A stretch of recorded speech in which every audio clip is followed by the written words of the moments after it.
qad jama'allah baina rigi wa rigah wa aragi wa aragah. Qad jama'allah, sungguh Allah telah memuliakan liurku berkumpul dengan liurnya Nabi Muhammad, wa aragi wa aragah, dan keringatku berkumpul dengan keringatnya Nabi Muhammad. Karena pada waktu Nabi Muhammad itu ingin menghembuskan nafas terakhir, beliau minta dipeluk oleh istrinya. Ya, ini contoh suami yang Masya Allah, Rasulullah ya. Beliau minta dipeluk, ya, minta dipeluk, minta dirangkul. Ya. Jadi keromantisan Rasulullah itu bukan hanya pada waktu beliau sehat saja, bukan pada waktu beliau dalam keadaan segar bugar. Di saat beliau sakit pun beliau masih memerlukan daripada istrinya. Pertanda Nabi Muhammad adalah suami yang menyayangi dari para istrinya. Di antaranya adalah Sayyidatina Aisyah. Kemudian dipeluk oleh Sayyidatina Aisyah. Dipeluk ya. Di kepala beliau itu dipeluk ya. Kemudian Sayyidatina Aisyah mengatakan, "Ya Rasulullah, aku sekarang ini tidak ada kenikmatan lagi. Kenikmatanku ini sekarang menjadi sempurna manakala di saat liurku tadi menggigit siwak dan memberikan kepadamu, dan pada saat ini keringatmu menempel kepada badanku." Nah, subhanallah, artinya apa?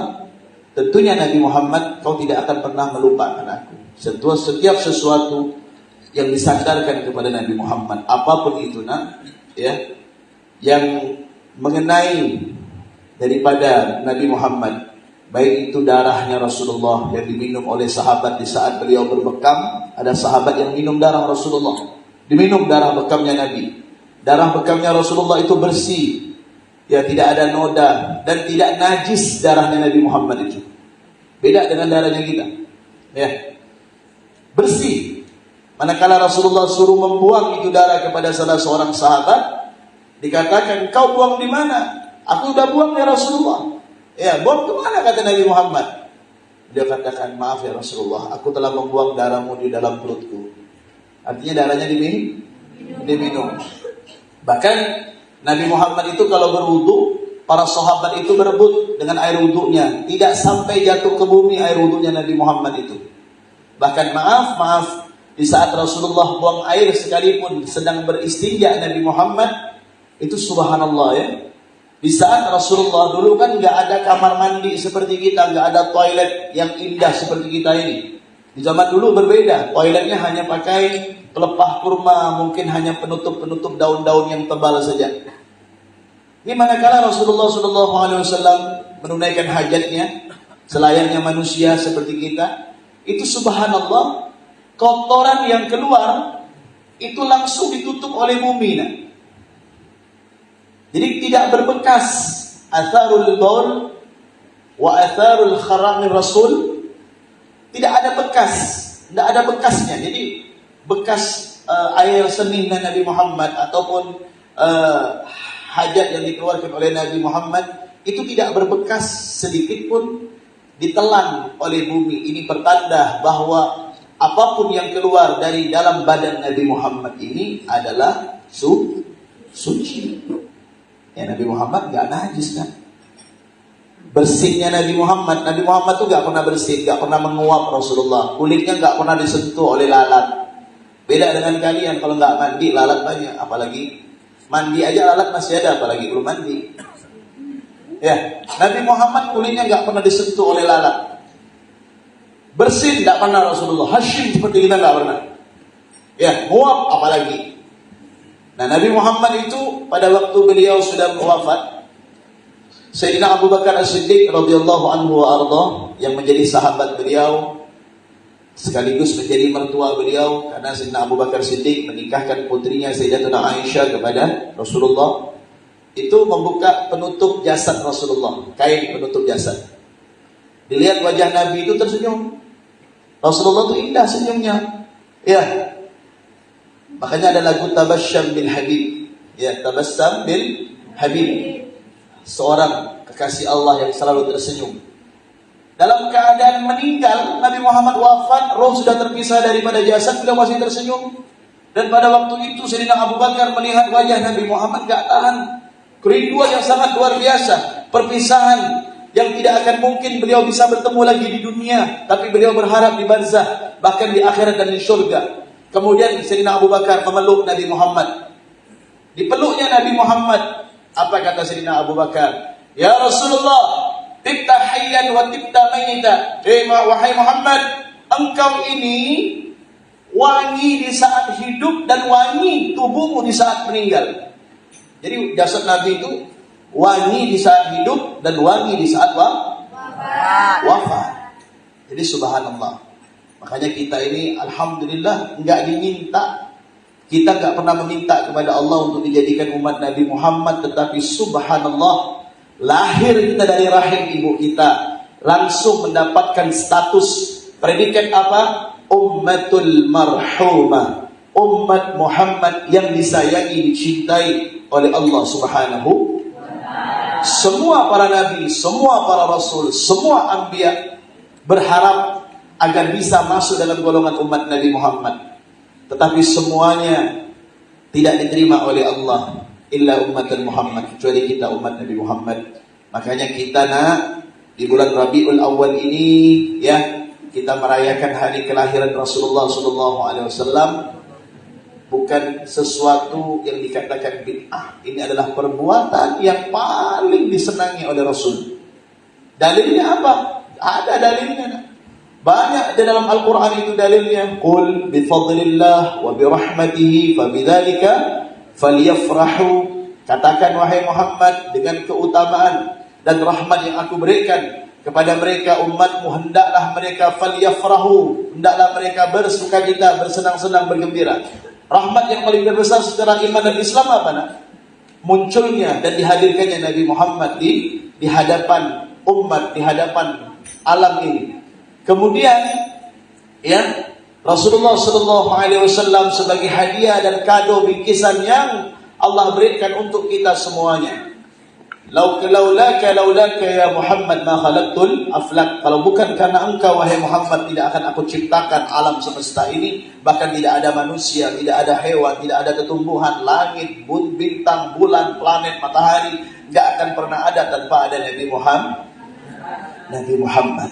Nah sedikit ya, karena ini malam kelahiran, malam bulan kelahiran Nabi, supaya kalian tahu nih ya, apa sih kehebatan Nabi Muhammad itu? Oh, kalau bicara kehebatan nggak bisa kita sebutkan. Kalau bicara tampan, Nabi Muhammad itu tampan nak. Ya, tidak ada yang mampu menandingi ketampanan Nabi Muhammad. Tidak ada yang mampu. Siapa Nabi yang paling tampan? Yusuf. Itu hanya bayangan-bayangan Nabi Muhammad. Ketampanan Nabi Muhammad diberikan oleh Allah, kata para ulama, seperti bulan purnama yang sempurna. Ya, sempurna ketampanan Nabi itu. Tidak dibagi. Nabi Yusuf alaihissalam ketampanannya dibagi. Setengah untuk Nabi Yusuf, kemudian dibelah lagi, sampai seper diberikan kepada umat. Nah, makanya untung-untungan ini. Ada yang mukanya tampan, berarti alhamdulillah. Ada yang mukanya enggak tampan, ya terima aja, jangan diubah-ubah. Karena baginya rata, bukan rata ramai. Baginya ramai. Makanya jangan ente iri dengan kawan ente, kok hidung saya enggak sama dengan dia. Hidung kawan saya mancung. Ya, kok hidung saya mancung tapi agak ke dalam. Kenapa? Kan gitu ya. Nah artinya apa? Dibagi rata. Kegantengan itu dibagi rata. Tapi tidak dengan Nabi Muhammad, diberikan utuh oleh Allah kepada Nabi Muhammad. Ya, dalam cerita sejarah Bani Israel, itu perempuan-perempuan di zaman Bani Israel melihat wajah Nabi Yusuf alaihissalam. Ya, wa qata'na aydiyahun dalam Al-Quran itu kan.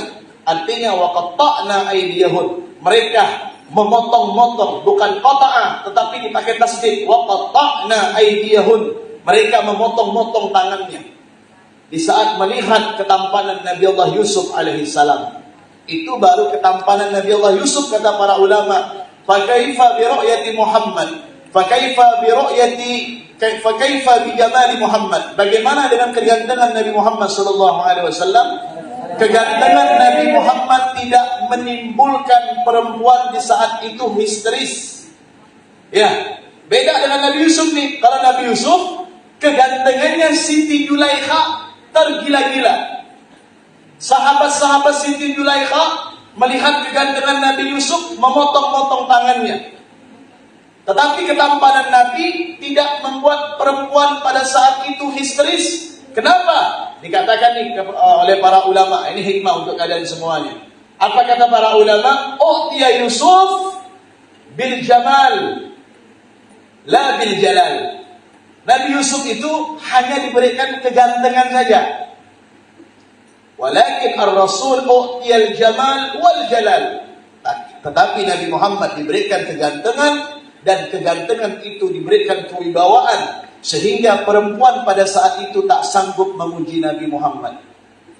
Selalu menunduk. Lihat Nabi Muhammad saking gantengnya nunduk. Tak bisa mengucap kalimat ini langsung, mulutnya langsung fakem, gak bisa mengucap. Nabi Muhammad lewat nunduk aja, gak bisa dia mengucapkan akan kegantengan Nabi Muhammad seperti Bani Israel, perempuan Bani Israel mengucapkan kegantengan kepada Nabi Yusuf. Gak bisa.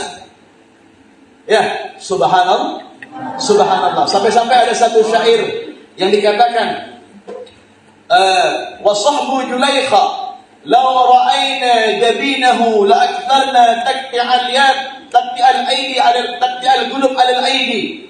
Seandainya kawan-kawan Siti Zulaikha melihat kegantengan, ketampanan, keindahan wajah Nabi Muhammad, bukan tangan yang mereka potong-potong, tapi hati yang mereka iris-iris.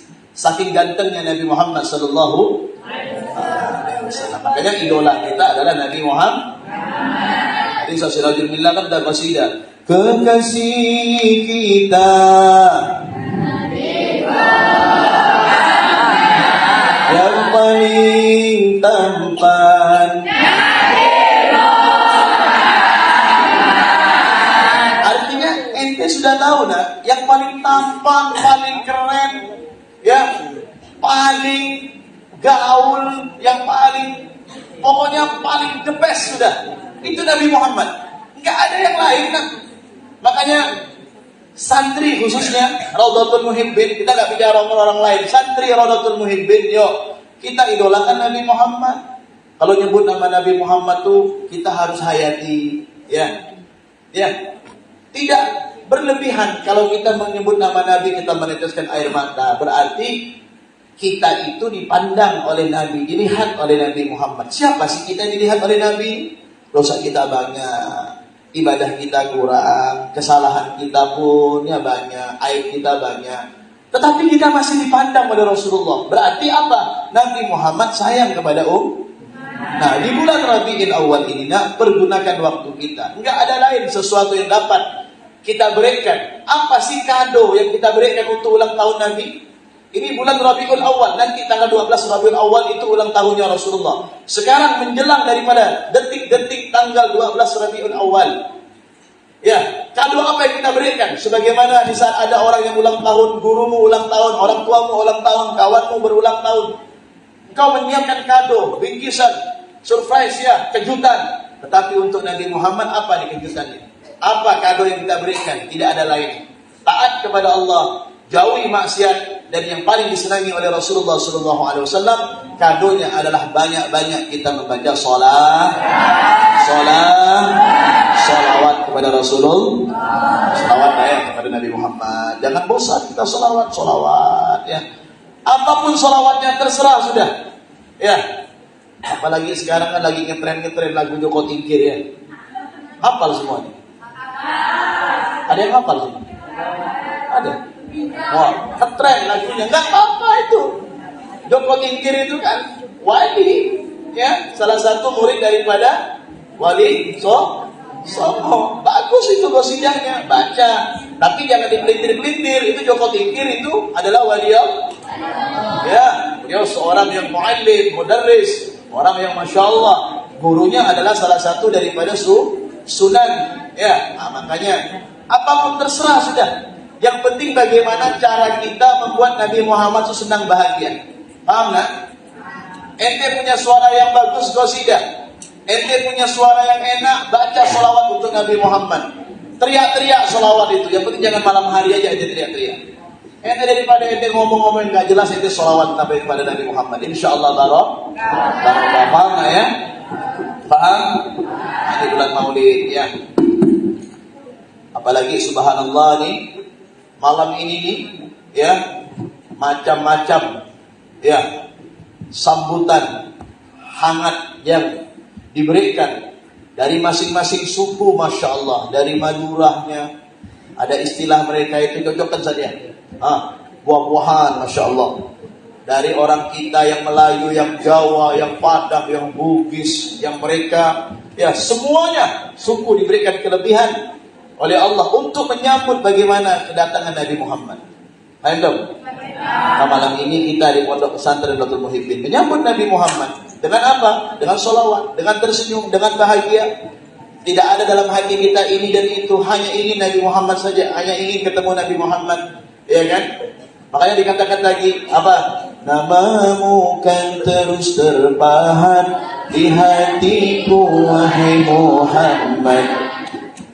Moga lisanku terus sholawat hingga saat dijemput malaikat. Kan begitu ya? Artinya terpahat itu nama Nabi Muhammad selalu ada di hati kita. Ya. Dengan bagaimana nama-nama Nabi Muhammad di hati kita? Dengan cara kita menyebut nama beliau. Namanya akan di hati kita. Ya. Itu ada salah satu anak kecil yang umurnya masih kecil kan? Itu viral sekarang ya. Itu di pondok mana itu?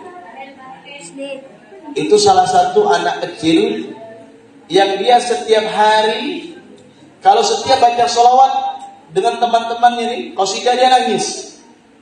Ditanya oleh salah satu gurunya, berapa kali dia sholawat? Setiap hari dia sholawat untuk Nabi 4.000 kali.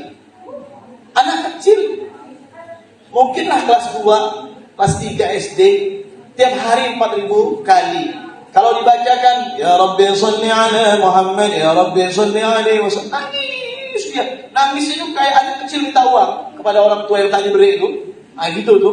Dia nangisnya merengek betul di saat disebutkan nama Nabi. Nah ini anak kecil. Nah bagaimana kita nih, yang kita artinya antum semua ini yang sudah dewasa, yang sudah kelasnya tinggi, yang sudah pintar baca kitab, yang sudah hafal Quran dan lain sebagainya. Di saat nyebut nama Nabi harus serius, nah jangan main-main ya. Paham dong? Bahagiakan Nabi Muhammad. Bahagiakan Nabi Muhammad sallallahu alaihi wasallam. Ya mudah-mudahan Allah memberkati kita semuanya. Pada malam ini kita bersuka cita. Tidak ada yang boleh sedih malam ini. Kita bersuka cita. Keinginan kita apa sih? Harapan kita kepada Allah? Harapan kita kepada Allah, ya Allah, izinkan kami di saat tidur kami bisa berjumpa dengan Nabi Muhammad.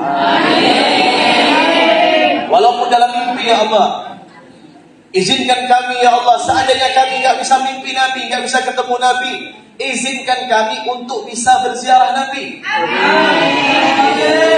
Itu harapan kita. Jangan kita punya harapan pengen pergi ke tempat ini, ke tempat itu, kepengen pergi ke Madinatul Munawwarah.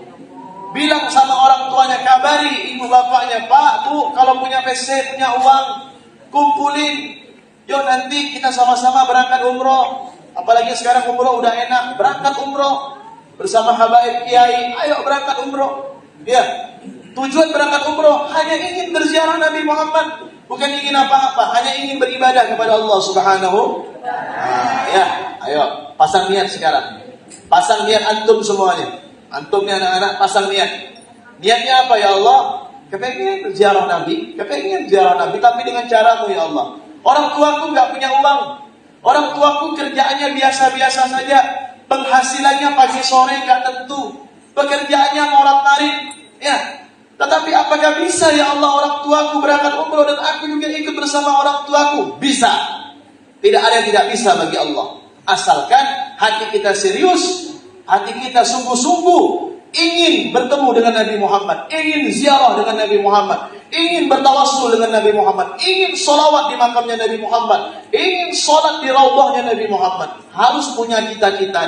Tanamkan cita-citamu ini dalam hatimu. Tanamkan cita-cita, ya Allah, jangan kami Engkau wafatkan ya Allah sampai kami bisa berangkat umroh atau haji ya Allah. Paham gak? Harus punya cita-cita. Ketemu nanti ulang ketemu orang tua nanti pulang pas liburan, ngomong sama orang tua malam-malam, Pak, saya pengen umroh Pak. Ya enggak sekarang ya nanti Pak, tunggu Bapak punya PC, punya uang lebih, kita sama-sama umroh Pak. Pengen saya umroh Pak, pengen ucapannya, pengen saya ziarah Nabi Pak. Karena setiap malam Jumat, bahkan setiap hari kami sholawat di pondok Pak. Kami kepengen, ya, kami baca kitab Sintuduron, kitab Diba dan lain sebagainya, tapi kami belum pernah ketemu Nabi Pak. Ya sadar kami ini dengan Nabi jauh zamannya. Setidak-tidaknya Pak, kami bisa berjumpa, bisa berziarah ke makam Nabi. Kami ziarah ke para wali Pak, tapi kami ingin ziarah kepada Sayyidul Aulia, Sayyidul Mursalin, yaitu Nabi Muhammad sallallahu. Harus nak tanamkan keinginan cinta kalian untuk bertemu Nabi Muhammad. Enak nak, benar-benar wallah. Ketemu Nabi Muhammad, ucap salawat ya. Salawat, mengucapkan nama Nabi Muhammad itu nikmat, betul nikmat. Hilang sumpah ente. Ya, ente punya masalah di pondok misalnya.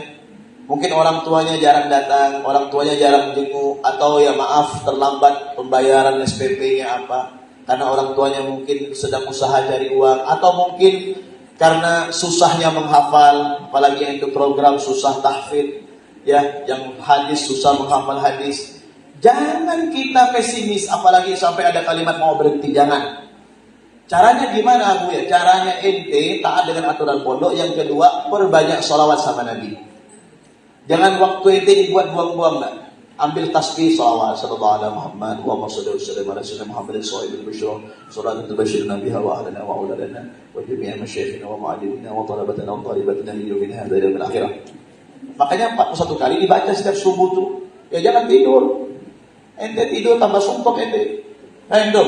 Ya. Dah, insyaallah mudah-mudahan barokah.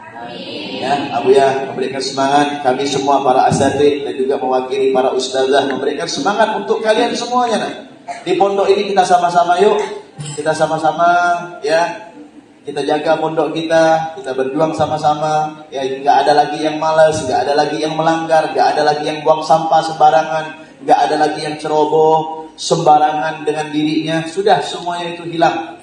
Ya, ini bulan yang ajib, bulan yang nikmat. Ayo kita sama-sama bagaimana kita membahagiakan Nabi Muhammad. Jadikan kita semakin taat, sholat kita, ibadah kita, belajar kita, ngaji kita. InsyaAllah itu semuanya akan menyenangkan hati Nabi Muhammad.